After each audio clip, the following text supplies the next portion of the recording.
for revenue reasons, the city administration has decided that the police officers have to go out and write so many tickets. So they're gonna go out and they're gonna sit down at an easy spot that's not really a safety spot, but an easy spot, and they're gonna write tickets, and get as many tickets as they are required to, and then they go about their business doing other things. If there is a traffic team in Provo, guys, that's their only assignment, they don't get calls, they don't do anything but enforce traffic. If you could allow them to do their thing and other officers that work traffic, that's their specialty, let them work it. But let them figure out where the spots are that need enforcement. So what we used to do is look for the high accident intersections, the other problems, and we go enforce those problems. Instead of saying, okay, you have to go out and write me 15 tickets every day. I'm gonna go and find 15 easy tickets and to get my supervisor off my back, and I really didn't accomplish anything. I brought some money in for the city, but not very much. The world is no safer. No, the world is no safer, the world hates the police department a little bit more, but I did nothing to accomplish a safety issue, nothing to accomplish traffic enforcement. All I did was write some tickets. Now, to make a point, why would we ask a police officer to do that? It's one thing and one thing only, and it's revenue. And that's wrong to me. That's wrong. We used to work, we'd sit down with accident stats. We had for years I was the traffic coordinator. And I'd sit down with accident stats, I'd go through and I'd put out a list of the high accident intersections. They're the high accident locations, they're not always intersections. And then guys would go out and I'd say what the problems were with those intersections. Why we were having accidents there. And guys would go out and they'd work those problems, whether it be speed, whether it be red lights, whether, whatever. For those of you that remember when 550 West in the Parkway first opened there by Shopko and Albertsons, that was a nightmare. So we spent a lot of time there educating the public, and we got it so it's a good intersection now. But that's what we used to. Now we go and sit and find a spot that I can find 15 easy tickets, whether they're no front license plate or whatever they are, 15 easy tickets, and then I'm done. And I didn't really accomplish anything. I didn't make you any safer, but I got the city happy. And in your case, you're not off someplace taking fingerprints. That's right. Of course, I don't, yeah. Yeah, but or gang enforcement or. That's right. We've got one guy that has developed an ability to identify gang members. He's got a rapport with them. He's very good. But he still has to go and do other things instead of working gangs. That's his assignment, but also he's got 15 other things he's supposed to do in addition to that. So we only get a part of his expertise, and he writes his tickets. That's what I'm referring to. I don't want unsafe drivers driving around Provo. Well, whoever's giving this directive to go make money, that's wrong. They need to have safety. Go make and- us city safe.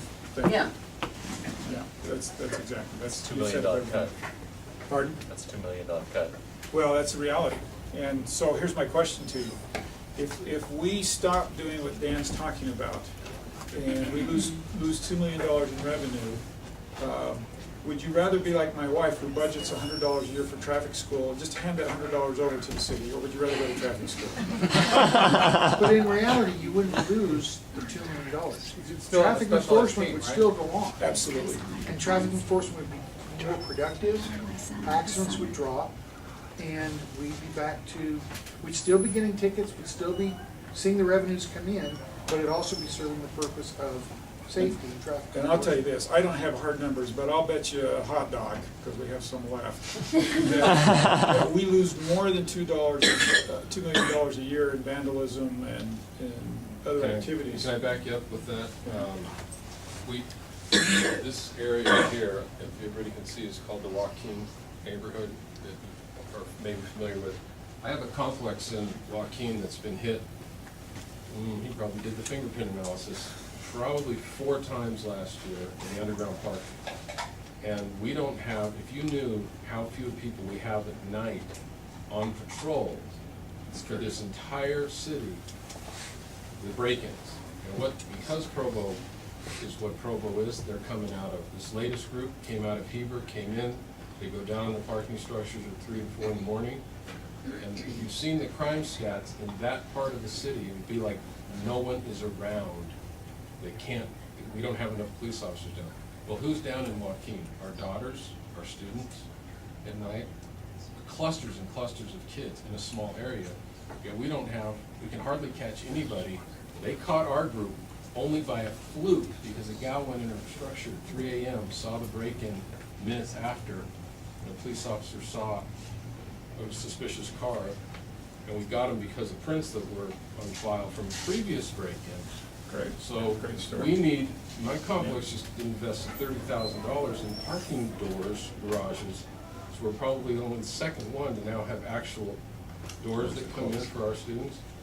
But there is just not enough patrol in that part of the city, and it's frightening the amount of break-ins and car vandalism that's happening down there. We just don't have enough manpower. So that's why safety is a big issue to me. We've got to spend some time on it. Yes? With your Unity concept, how do you plan on bringing in our Latino neighbors? Because you look at this room and we're not really representative of our Yeah. community.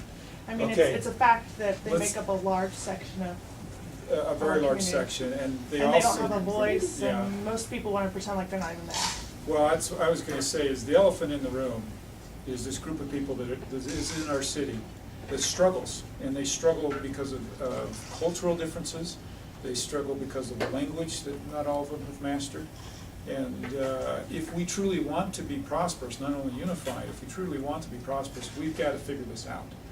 And we've got to spend some time on it. And my own personal belief is that it's multi-pronged.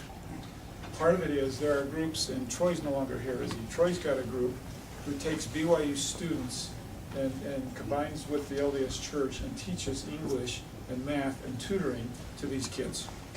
Wow. We need to do everything possible. Here's a private group, no public funds at all, and he's teaching these kids how to get good grades in school. We've got to do more of that, and we have to support more of that. We also need to take a really hard look at this whole immigration issue. It's painful, it's terrible. And the reality of it is, there are areas, you talk about the Joaquin area, let's talk about the Boulder areas of our city. It's called the Boulders. Our police and our fire department spend an exorbitant amount of time in that area. Our school district is almost crippled by this area. And the reality of it is, some of those people don't belong here, and I don't see, that's not the right way to say it. They're not legal, okay? And as mayor, it is my job to enforce the law, okay? So I need to be blind to if that's a garage that's vandalized, or if it's an illegal alien, I need to enforce the law. But that's not enough to just say, I'm gonna kick all these people out and I'm gonna get them out of our city. There are many of them here that need our help and are here legally, and that we've got to use the other side of that approach to deal with those. And until we recognize those two things and do those two things, we're going to struggle with this. And we can't totally be unified, I agree with you, until we address that. Thank you for coming tonight. I'll stay and answer questions as long as.